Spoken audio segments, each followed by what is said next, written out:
Kalau tidak tercapai atau tidak dikerjakan, memangnya hal buruk apa yang bisa terjadi? Jika jawabannya tidak ada, maka wajar saja bukan jika tidak dikerjakan? Petikan dialog itu seringkali mewarnai dialog di sesi coaching yang saya fasilitasi pada para klien saya. Seperti apa lebih jelasnya? Simak uraiannya di Life Restoration serial video kali ini.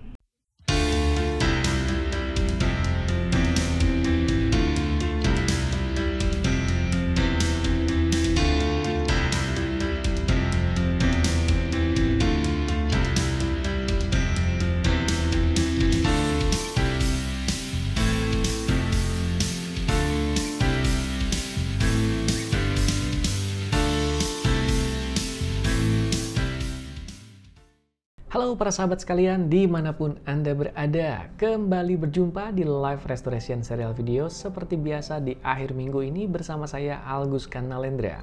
Memasuki 5 episode terakhir dari Life Restoration serial video. Kenapa dikatakan 5 episode terakhir? Karena memang saya meniatkan untuk membulatkan jumlah tayangan di playlist Life Restoration serial video ini menjadi 100 video. Episode kali ini adalah episode ke-96, maka tinggal 4 video sisanya lagi dan kita akan mengakhiri playlist ini. Tenang, diakhirinya playlist ini bukan berarti inspirasinya akan berhenti dibagikan. Hanya saja saya akan membagikannya dengan segmen yang baru dengan playlist yang baru juga. Apa jenis playlist yang baru nantinya dan apa segmen yang diakomodir oleh playlist itu? Silakan temukan jawabannya nanti pada waktunya. Jika Anda bukan kebetulan termasuk salah satu dari mereka yang tergolong baru mengunjungi YouTube channel ini, maka saya mengajak Anda untuk silakan subscribe dulu YouTube channel ini, Algus Kanalendra, kalau Anda belum subscribe, dan diaktifkan juga lonceng notifikasinya. Sudah ada banyak kumpulan video inspiratif yang menghiasi YouTube channel ini dengan berbagai playlist untuk berbagai segmen. Seperti di segmen Life Restoration serial video kali ini yang menghadirkan video inspiratif dalam bentuk perjumpaan langsung seperti ini, atau juga segmen lain di mana saya hanya hadir dalam bentuk suara. Tapi seperti saya katakan tadi, Life Restoration serial video ini pun sudah memasuki 5 episode terakhirnya. Jika Anda sudah subscribe ke YouTube channel ini dan juga sudah mengaktifkan lonceng notifikasi, nanti ketika playlist baru sudah dibuat dan segmen baru sudah disediakan, Anda akan turut mendapatkan notifikasinya tentunya.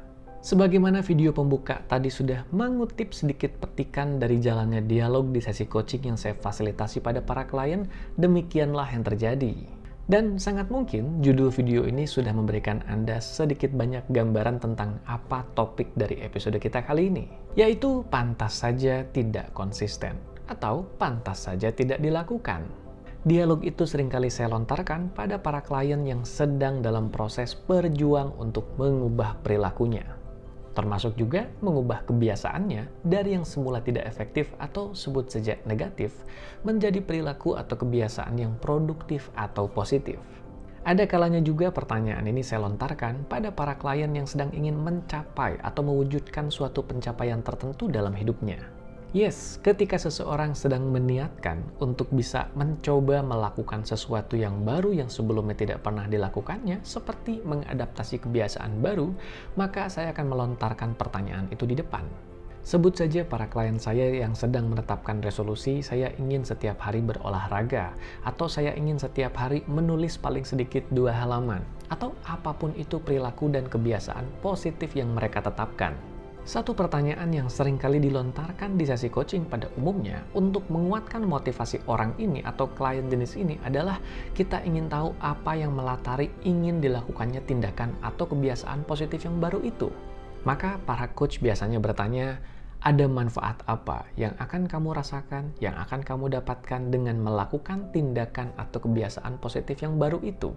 Atau ada kebaikan dan manfaat apa yang akan kamu dapatkan jika kamu bisa mewujudkan atau mencapai pencapaian yang kamu cita-citakan itu? Sekali lagi, pertanyaan itu dimaksudkan untuk memancing motivasi dalam diri si klien agar kita tahu apa sebetulnya yang melatari tindakannya itu. Dan memang dari jawaban klien nantinya sebagai coach kita akan cukup bisa menakar atau mengetahui tingkat motivasi yang menggerakkannya untuk benar-benar mencapai hal tersebut. Tapi ada satu hal juga yang tidak kalah pentingnya, yaitu mengidentifikasi apa hal negatif yang mungkin terjadi jika si klien ini tidak melakukan hal tersebut atau tidak mencapai hal yang diinginkannya. itulah yang diwakili oleh pertanyaan tadi. Jika tidak dicapai atau jika tidak dilakukan, memangnya hal buruk apa yang akan terjadi? Pertanyaan ini mungkin terdengar seperti pertanyaan konyol, akan tetapi jangan salah, di balik pertanyaan ini ada maksud yang lebih dalam, yaitu untuk menganalisa lapisan lain dari motivasi klien untuk berubah.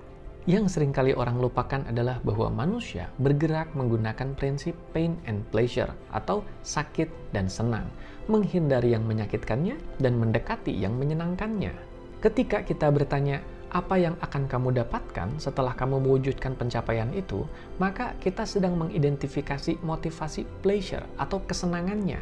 Atau dengan kata lain, hal apa yang akan membuatnya senang jika hal itu bisa tercapai atau bisa dilakukan. Tapi pleasure saja tidak cukup. Ada begitu banyak orang yang perlu bergerak menggunakan stimulus dari pain atau rasa sakit. Artinya, jika tidak ada hal yang sedemikian menyakitkannya, maka mereka termasuk orang yang betah-betah saja berada di sebuah kondisi, meskipun kondisi itu tidak produktif sekalipun. Dalam pertanyaan tadi, yaitu ada hal buruk apa yang bisa terjadi jika kamu tidak mencapai atau melakukan hal tersebut, kita sedang mengidentifikasi apa sisi pain yang akan menyakitkan orang ini jika ia tidak mencapai atau melakukan hal yang diinginkannya. Jika jawabannya adalah ya tidak kenapa-kenapa sih, maka di sini kita sudah mulai bisa menakar bahwa tingkat motivasinya akan cukup bermasalah. Bukan berarti pasti bermasalah, tapi ada kemungkinan. Kenapa demikian?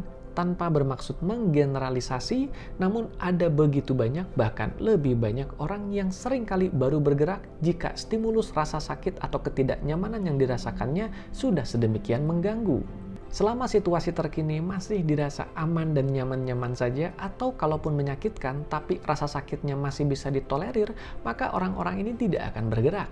Hal ini yang menjelaskan kenapa meskipun mereka sudah memiliki tujuan yang baik, sudah memiliki aksi rencana yang baik, tapi mereka tidak kunjung bergerak menuju hal yang diinginkannya tersebut.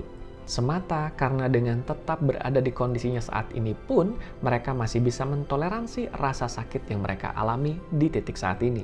Saya pernah bertemu dengan beberapa rekan sejawat yang menyatakan mereka ingin menulis buku. Melihat buku-buku yang saya keluarkan, mereka mengatakan mereka juga ingin bisa seperti saya, ingin bisa menyelesaikan karya-karyanya berupa buku. Tapi mereka juga mengeluhkan bahwa setiap kali mereka mencoba untuk menulis, ada saja hal-hal yang mengalihkan mereka dari tulisannya itu sehingga bukunya tidak selesai-selesai. Pertanyaan saya sama, memangnya kalau kamu tidak menulis buku atau tidak menyelesaikan buku atau buku itu tidak jadi, memang ada hal buruk apa yang akan terjadi padamu? Menariknya, rata-rata respon jawaban mereka adalah, ya tidak kenapa-kenapa sih, tidak urgent juga, tidak mendesak juga.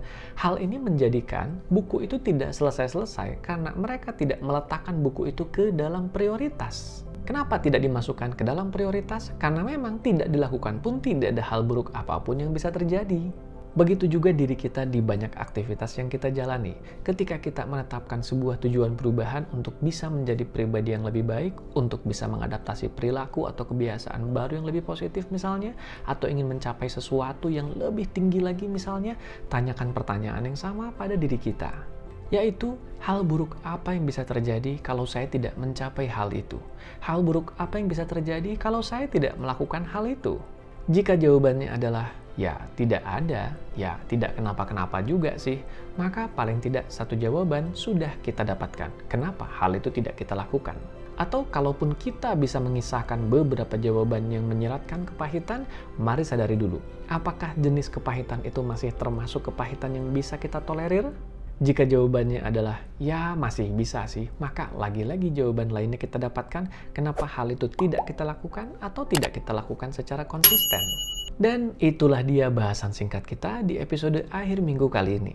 Semoga menjadi sebuah manfaat pencerahan tersendiri di akhir minggu ini.